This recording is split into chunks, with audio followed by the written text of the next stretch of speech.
abogado, trial lawyer. Diripod sa to ang dakbayan sa General Santos, mga suking tig paminaw. Nasa linya karon si Attorney Ray Cartuhano. Attorney Ray, good morning. Good morning, Bumbo Janjan. Yeah.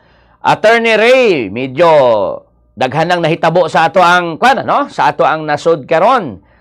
Ilabi na ang nahitabo kay FPRRD, sayang anak nga si Vice President Sara Duterte, and then napay nakaung-ong karon nga impeachment diha sa diha sa Senado. May kalabutan ang impeachment against Vice President Sara Duterte. And then lately, daw sa gisagpa ang gobyerno nato, may kalabutan nining nahitabo kay Tebes, Congressman Tebes dito sa Timor-Leste nga kumbaga wala ni pabor sa ato ang desisyon sa Supreme Court sa Timor-Leste. Okay, unahon nato, attorney. Unsay imong panglantaw may kalabutan sa dagan niining pagdala kay former President Rodrigo Roa Duterte dito sa The Hague, Netherlands, Attorney Cartuhano? So, aning balansihon ng mga punto de vista, Bumbo Janjan, kay daghang kay opinion nga niguwa sa atong basihan lang din ni Bumbo Janjan ang giningon nga Rome Statute. Okay. No, mo kuanta mo ang atong resolution din no, kay daghang kay opinion nga niguwa ang Rome Statute o kani atong domestic law, kani atong Republic Act 98 waning sa balao sa kaning international humanitarian law. Okay. So basically ang ibumbuyan kung sakto no gibuhat nga pag-surrender resto sa kay kanhing presidente Duterte. Okay. Karong umaabot nga September 23, maingon nato magsugod ang confirmation sa mga akusasyon ngadto kang President Rodrigo Duterte, and gina-expect nato nga anang adlaw ang mga motions nila ni Attorney Kaufman, while karon nagakumpleto pa sila sa ilahang team, posible nga tukion. Unsay lauman nato anang adlaw ng September 23, Attorney Ray Cartuhano? Basically, summation pa lang ni siya, Bumbo Janjan, no? Ang ilang term din murag confirmation sa charges. Yeah. Kung ipadayon ba jud sa husgado, no, ang pagtaral kay President Duterte. So din isumada sa prosecution ang ilang argumento, pagkatapos ang depensa pod mohimog sumada pod. Tapos kung pagtan-aw sa husgado nga naibasihan, ipadayon ang kaning pagtaral, no, sa kanhing presidente. Kung wala po'y basihan, i-dismiss po sa husgado. Pero makaapekto ba sa mamahimong unsa man ang mamahimong desisyon ni anang panahona sa mga judges, Attorney Ray? Kung sugdan nato kung paano gikuha si former President Duterte diri sa Pilipinas. Daghag punto de vista din no, pero tanaw na to duha lang ka punto de vista din Bumbo Janjan. Ang unang punto de vista kanang ginaingon nilang walay substantial rights nga affected, no. In short, natagan og katungod, no, og kaning oportunidad ang kampo ni President Duterte nga basahan sila ilang katungod, no, pagkatapos naapos sa opportunity nga mo hire og ilang independent counsel. So ang basically kanang sumada lang sana nga punto de vista nga dili apektado, no, nga ang pagdagan sa kaso.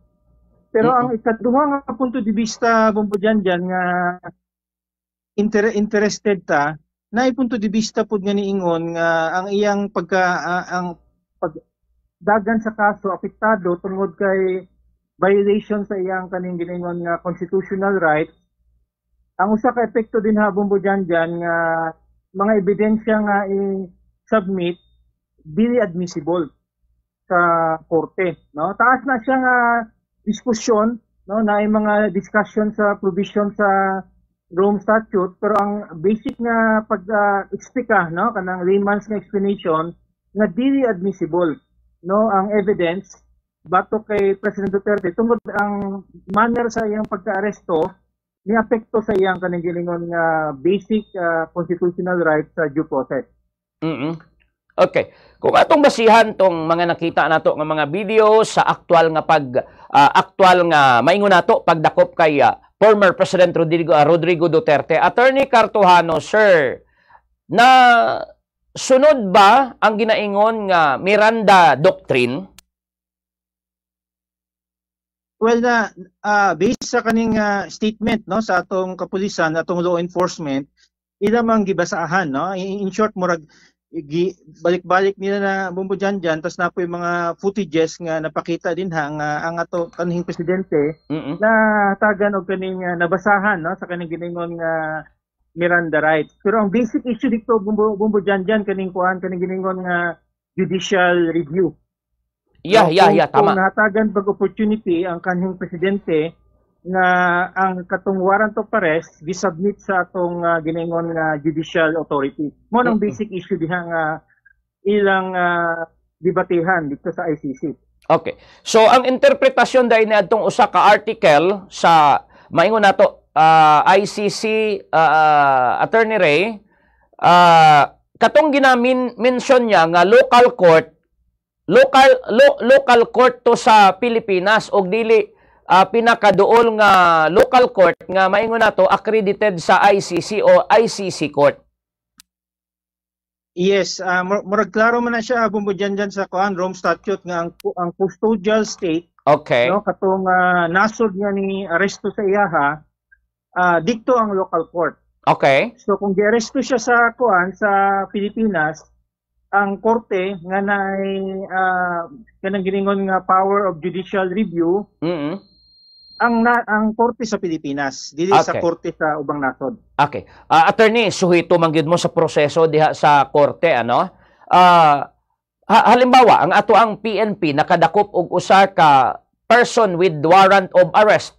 Unsa nang ginatawag nga judicial review? Paano ba na siya i-present dito sa judge? Dala ang copy sa warrant? Unsa ba? Paki-explain further, Attorney Ray, para nga ma-picture out sa atong mga viewers and listeners. Yes, no mo nang ni complicate ang issue kay kuan na kayo no. Taas na kayong storya bumbudyan dyan. Pero basically ang lahi ang kanang giningon natong domestic law, kato imong na mention nga warrant of arrest nga gina-issue sa atong mga local courts diri sa Pilipinas. Lahi po niyang giningon nga judicial warrant no, kanang warrant nga gi-issue sa usa ka international court labi na ICC. No, sa kaning sa ICC bumbudyan dyan, mo govern din nga balaod kanang giningon natong Rome Statute. No nga effective 2019 ang atong nasod dili na siya party no sa kaning Rome Statute ang effectivity.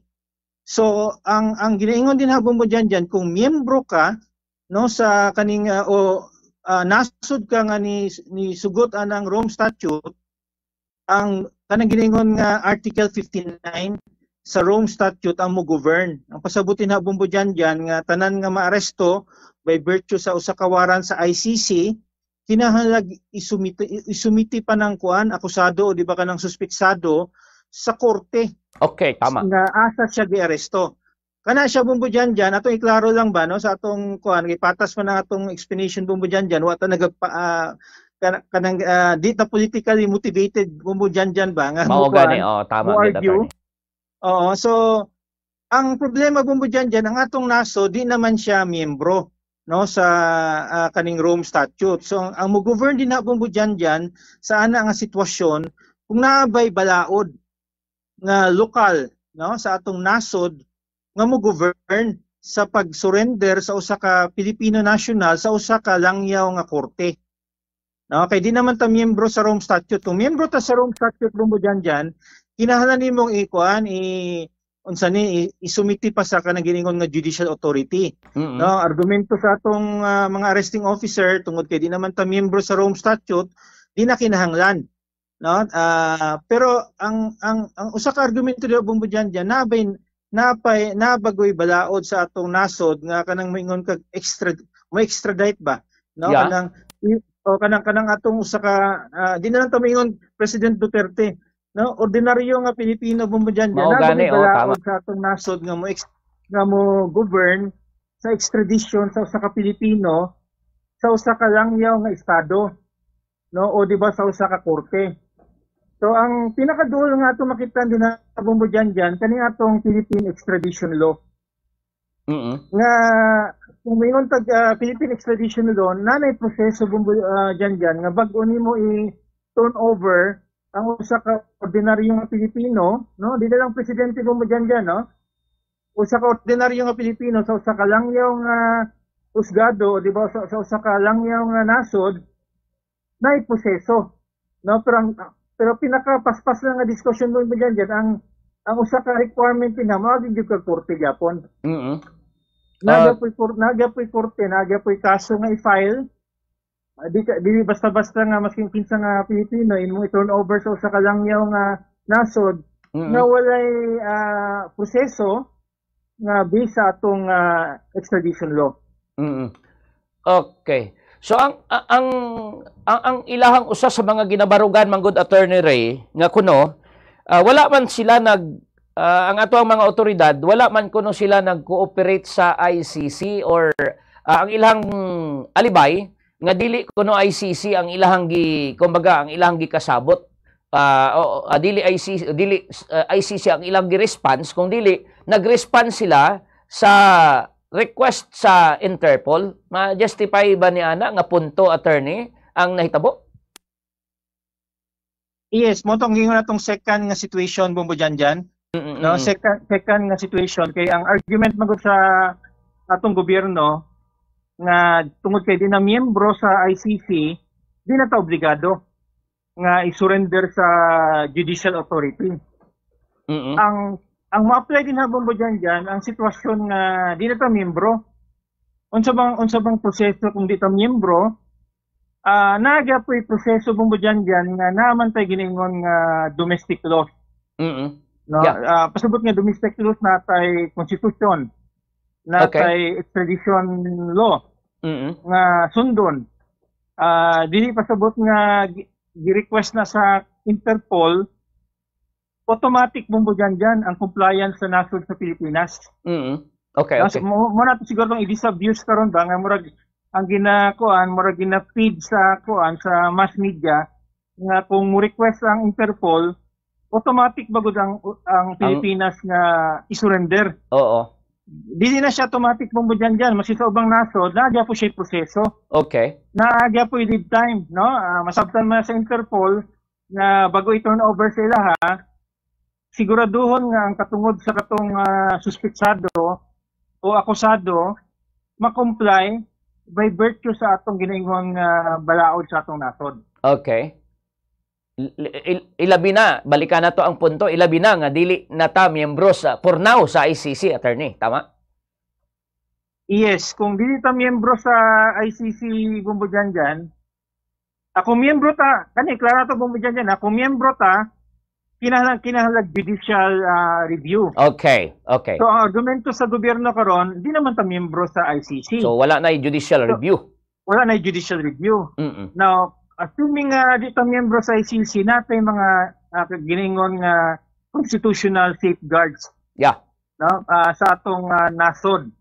No, nga pasabutin na bumbo dyan bago nimo i-turn over, natagan ba nimo kanang na-expose ba tanan nga remedyo so sa ka-akusado bago nimo i-turn over.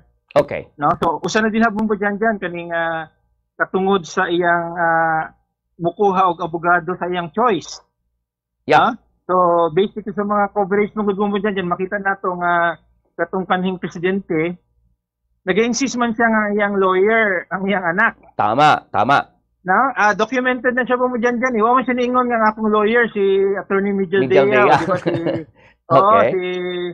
Ang gina-insist niya, no, rightly, tungod kay fiscal po siya, gusto niya ang iyang lawyer, ang iyang anak. Okay.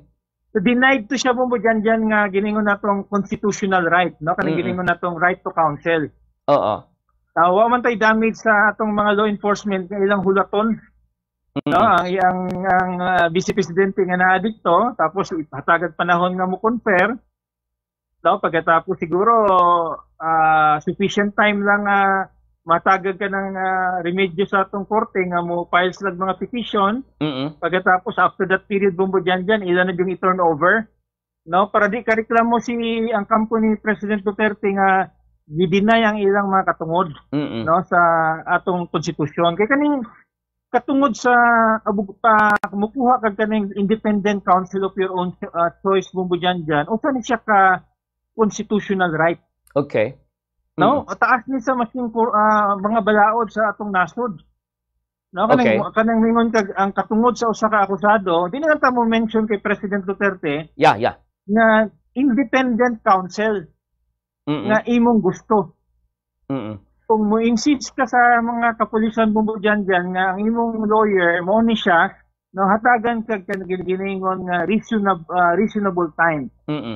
Nga ma-concern nimo imong abogado. Diha pa lang bumbo dyan basic to sa narration, no, man ta nagpanig sa kaning kampo ni President Duterte na violate ang iyang constitutional right sa independent counsel. Okay. So, ingno na to, attorney, bisan og i-provide pa ka og napulo ka abogado diha as an accused, kung dili nimo gusto, walay mahimo ang gobyerno. Tama ba ko, attorney? Correct, bumi dyan, no? Kaya ang wording sa balaod manggod, independent counsel of your own choice. Okay, so kwan kay na, word for word na, attorney, ha, nga naa sa ato ang balaod, di ba? Yes, no? Constitutional right na siya. Part na sa atong kanang giningon nga Bill of Rights bumbo dyan. Kanang Bill of Rights manggod, kung gi-estudyuhan man na sa abogasya, no? Na-eskwela ka abogasya, taas na siya sa mga balaod sa atong nasod, no? Kanang kay konstitusyon ni batakang balaod ni siya mo dyan. Once nga ma-violate ng giningon nga constitutional right sa usa ka akusado, dako ang problema. No, sa pagdakop sa iya. Mao ba ning ginatawag nato nga technicality sa kaso, attorney, nga ang usa ka kaso bisag unsa pa ka bugat, kun maigo ka sa technicalities, wala kay mahimo ma-dismiss gid siya, tama ba? Yes, sa mga layman bumbo dyan, ato nang giningon murag technicality ba? Yeah. Murag ma-dismiss ang kaso sa technicality. Pero sa amo ang mga estudyante sa balaod bumbo dyan, di na siya di na siya technicality. Okay. Isa na siya ka substantial nga katungod. Okay. No, kay ang imong kontra manggod gobyerno, no? Ang gobyerno na ay army, na ay police, na ay Department of Justice, no, na ay mga piskalya. Tapos usa ka lang, no, usa ka lang ka ordinaryong civilian, ang imong kakampi bumbo dyan ang konstitusyon. Nga dapat ang gobyerno tungod kay grabe lang makinarya, di ba? Makita niyo mga batalyon nga mo aresto. Ang imong kampi sana nga sitwasyon ang atong batakang balaod, atong konstitusyon. Okay. Kung ikaw ang kung ikaw mag-assess datong situation, attorney, maingon ba dato nga dili excessive force ang gigamit sa pag-aresto kay President Duterte? Well, pwede ni mo argue mo ba dyan nga reasonable siya. No, Okay. tungod sa stature sa kanhing presidente na siya mga followers, Okay. influensyado, no? So giningon nga kanang sufficient nga numero nga pag-aresto. Pwede mo argue na sa gobyerno kay pakita nimo pusog-pusog po ng mga followers sa kanhing presidente. Okay. Gumikan nining mga panghitabo, attorney Ray, daghan man gyud ang mga nagatuo, dili man nato ma-deny, ano? And then moapila lang ta sa mga listeners nato, attorney, nga wala ta naga-istorya og Duterte diri. Naga-istorya ta sa imo nang giingon kaganiha, sir, og usa ka ordinary Filipino kababayan nato. Okay. Doon naman ko'y mga nagaingon nga if ever mali ang nahimo sa gobyerno sa Pilipinas, kaya ba pabalikon sa gobyerno sa Pilipinas si Presidente o former President Duterte through its own effort, pinagi sa maingon nato negotiation ngadto sa ICC sa Netherlands, attorney Ray? Ang bola mo po dyan na nasa ICC karon. No, Okay. so ang ilang pag-decide ani bumbo dyan kay tungod usa man sila kahusgado, no? May paghusdo dapat ang imong desisyon makatuhuan bumbo dyan. No, nasa ICC karon kung ilang i-uphold kaning giningon natong rule of law, ano, o kaning due process. No, kay kung mahimo sila kanang desisyon nga pagtanaw sa ubang nasod dili pud fair, affected ang reputation sa ICC. No, pagkatapos ang ICC bumbo dyan atong iklaro ni by virtue sa kaning giningon natong Rome Statute, supposedly mo-operate ni siya sa principle sa kaning giningon nga complementarity. Okay. Na, pasabot na in English man na siya bumudyan dyan, pero sa ang explanation din nga musulod lang ang ICC kung ang nasod nga naay kanang suspitsado o di ba kanang kaning giningon nga person nga of interest dili willing nga mo prosecute sa kaning krimen, no, sa suspitsado o di ba akusado. No, diha nagalibot kaning argumento mo dyan. Kaduha, tanawon po nato ang kaning nga political environment. No, kung ang motive is more of political rather than kaning giningon nga kanang pag-prosecute sa tinuod nga krimen, no, by virtue sa atong international law. Okay. Unsa kadako ang possibility, Attorney Ray, nga maingon nato ma-dismiss kining si ang kaso ni former President Rodrigo Duterte dito sa dahig, kay ang term manggod nga gigamit ni Attorney Nicolas sa abogado attorney nga kuan nga acquittal daw, ma-acquit. So say tanaw nimo ani, Attorney Ray? Kung ang depensa mo, ana iyang opinion bumbo dyan, ang basis din nga any evidence nga isubmit sa korte, dili siya admissible. Okay. No, tungod kay sayo pang pag-aresto kay President Duterte. Mo nang siguro nihimo siya ng confident nga statement tungod lagi nga sa prinsipyo nga tungod kay ang pag-aresto, sayo pang pag-aresto, no, whether by virtue sa Rome Statute o di ba by virtue sa kanang giningon nga domestic law sa Pilipinas, di admissible ang evidence, siguro nihimo siya ng opinion, no? Kay normal man na sa iya, kay defense counsel man siya bumudyan nga mahimo siya confident statement, pero murag siguro na siya basis ana pag sa iyang statement.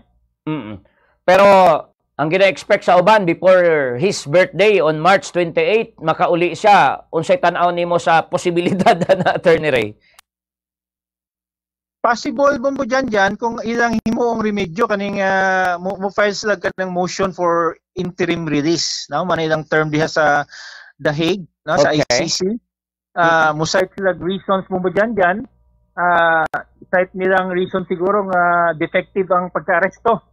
No, sa kaning presidente kung mutuo ang ang korte, no, siguro, no, nga mahatagan og kaning maskin temporary lang kaguwasan. Okay. Attorney Ray, ang proseso diha sa korte sa dahig, maingon ba nato nga everyday may hearing pod para nga pwedeng kumbaga ipa-appeal ang motion sa kampo ni President Duterte, or naka-schedule lang ang ilahang mga hearing o dapat yun paaboton ang schedule? Yes, mura sila kuan din habang mo dyan, continuous trial. Okay. No, continuous trial, tapos na yung mga break lang. Atong monitor, mura 1 week break lang, tapos diretso ang pagtaral. So, theoretically, mas pas-pas ni, no, kaysa sa atong mga korte. Okay. So, meaning, pwede nilang i-tackle ang motion anytime, kumbaga, i-submit nila Attorney Koopman. Yes, no? Pagkatapos na sila kanang giningon nga appeals chamber po mo dyan, no? Depende sa decision sa kaning handling nga chamber nila. Kung di ka satisfied, pwede ka mo saka. No? Ang kalainan lang sa ila dito mo dyan kumpara sa atong mga korte din sa korte sa Pilipinas manggod, kung ma-acquit ang akusado, kuman ang kaso.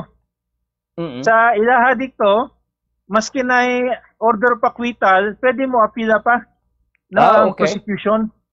Awan ang mga mga peculiarities sa kaning ICC kumpara sa atong mga husgado. Okay. So, Attorney Ray, medyo segue ko gamay. Kagahapon nakurata kay diri sa atua ang usa ka Filipino citizen nga adunay warrant of arrest from ICC, murag dali ra kayo nato nga na padala didto sa dahig.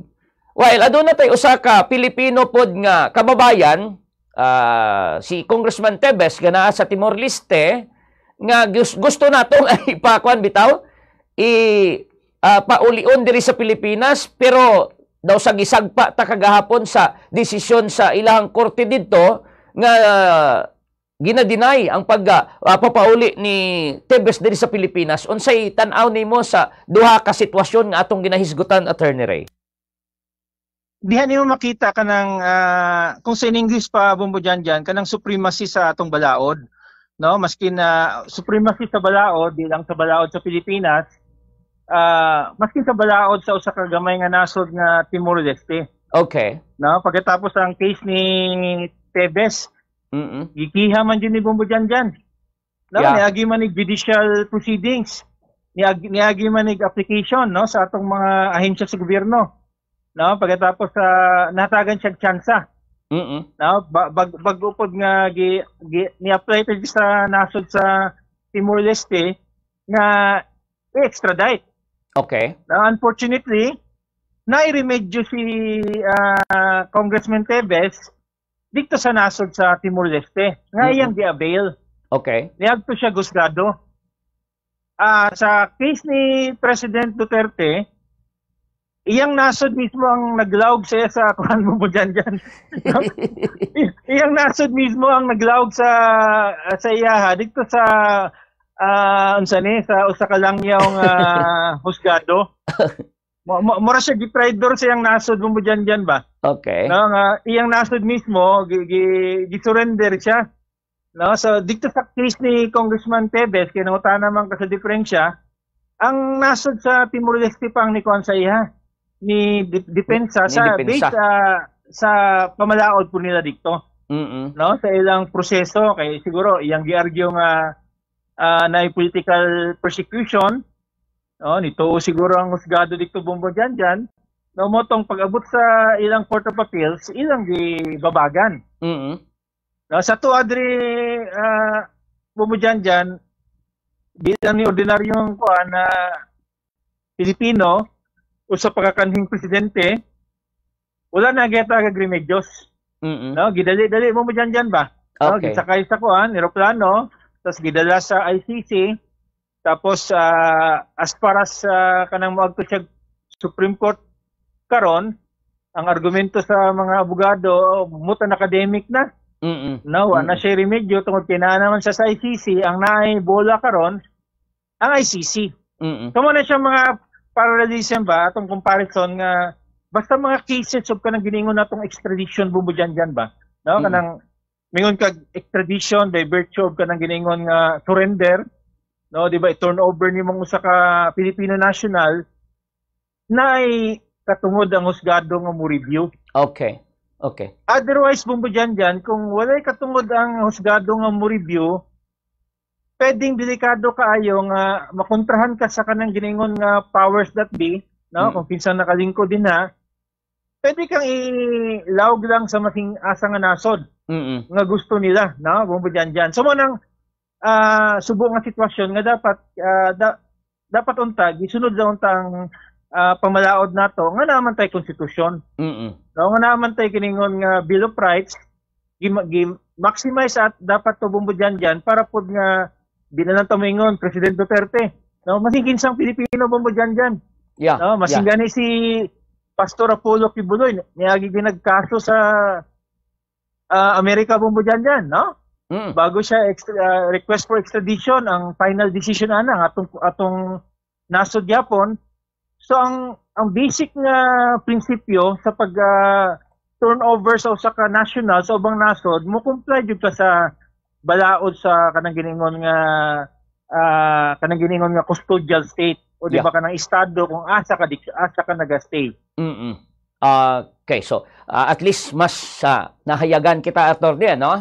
Niining sitwasyon karon. Okay.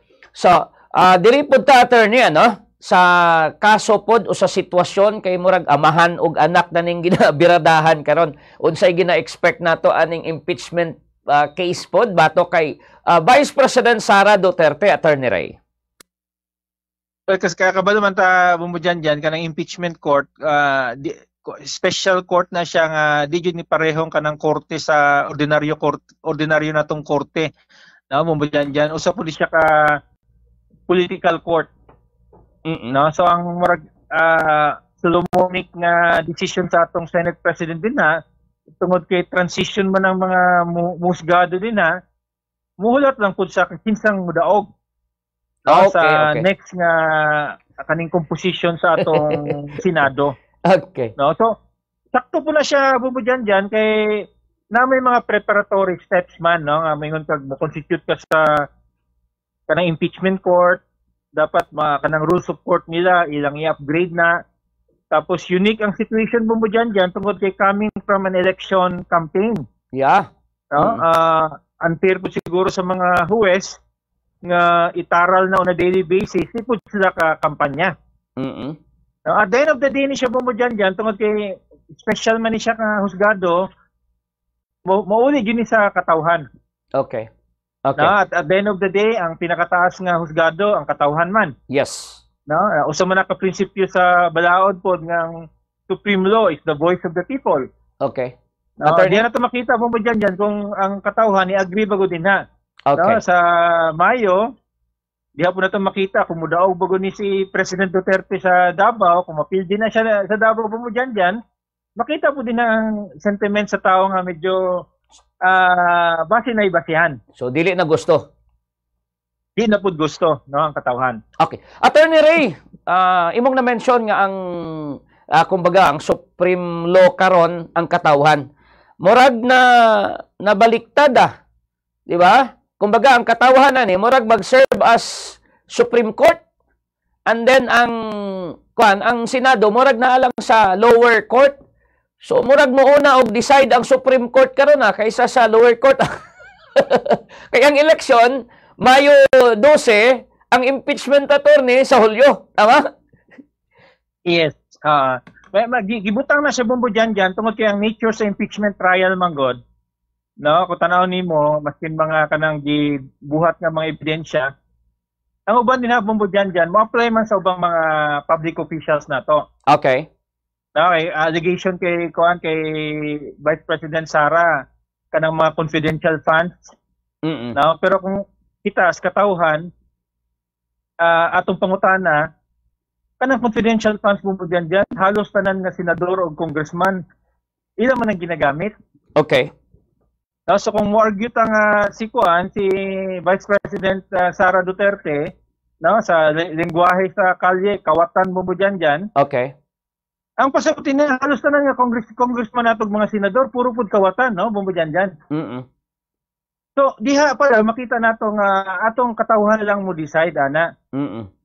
Kay murag na hinggod selective justice. Okay, yeah, tama. Okay, dapat gitangtang na lang tanang confidential fund bumbo dyan. Wa na mo benepisyo kaysa mo tira sila usa ka public official no nga tong presidente na confidential fund pod nga mas dako tangtangaw na lang na siya mo dyan na mogamit armed forces no okay o atong kapulisan. So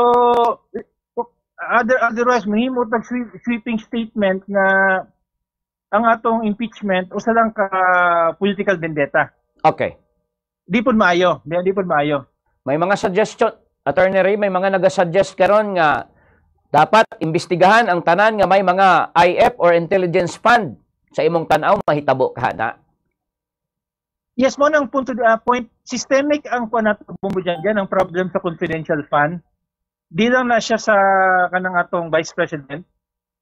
No, kay kung mo conclude ta bumbo dyan nga mo to atong gibalik ka. Mo conclude ta nga kung atong Vice President nihimong kawatan no tungod sa iyang confidential fund dili kayo layo sa atong conclusion nga halos tanan nga senador no og tanan nga atong congressman puro pud kawatan. So in short nganong natay impeachment no ang pinakamayan na atong itusap ang pag-decide sa katawhan tungod kay ang mga katawhan mo butar pod no sa kanang kandidato kapag tan-aw nila nga asa sila mo butar. Okay. Attorney Ray, sorry, nasapawan ta ka.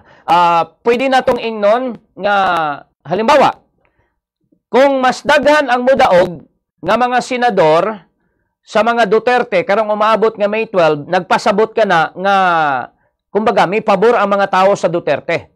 O kung mas daghan ang midaog o mudaog nga mga kandidato sa pagkasenador sa administration or sa alyansa, buti pasabot nga murag wala nay amor ang mga tao kay Duterte. Maingon ba nato nga murag sakto na nga interpretasyon, sir?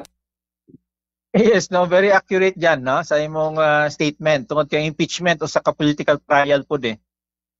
No, it's a political trial nga walay benepisyo sa kanang giningon nga kanang cold neutrality ba sa kanang impartial judge tungod kay ang mga husgado pud bumbudyan diyan di man ni trained nga mga lawyers, no, mga politiko man ni bumbudyan diyan kadaghanan, no, ang uban artista pod, no, so mo base lang gyapon ni sila sa kuan sa kanang wisdom, no, sa katawhan. Okay, sa imo nang giingon kaganiha, attorney, paaboton na lang sakyod nato ang May 12 election kay ang mga tao na mo decide. Tama? Correct, no? Correct mo dyan. Okay. Attorney Ray, medyo kabalumi nga, medyo busy ka. In Tagalog, since ikaw nakasaksi magig ka kung paano nahitabo ning martial law, may para sa mga Tagalog speaking nato, attorney, may kuan ba, may ano ba, masasabi ba natin na kailangan pa ba o hindi na kailangan na magkaroon ng another martial law dito sa Pilipinas para kumbaga matapos na tong lahat, attorney Ray? Well, important talaga bumudyan dyan yung rule of law, no, yung pag-respect natin sa mga constitutional guarantees. Otherwise, dangerous yung babalik tayo sa panahon ng martial law. No? Because martial law, pwedeng suspend yung mga basic rights. No? So once na may breakdown ng law and order, once yung mga husgado natin hindi nakapanipaniwala, no, yung mga decision nila, once na yung gobyerno hindi na sumusunod, no, sa mga basic na mga constitutional guarantees, dangerous siya bumudyan dyan, no? So we hope nga mahanapan ng paraan, no, na mabigyan ng tsansa yung mga korte natin to intervene, no, at the right time. Okay. Maraming salamat. Daghang salamat sa imong time, Attorney Ray Cartuhano, sir. Good morning. Anytime, no, bumudyan.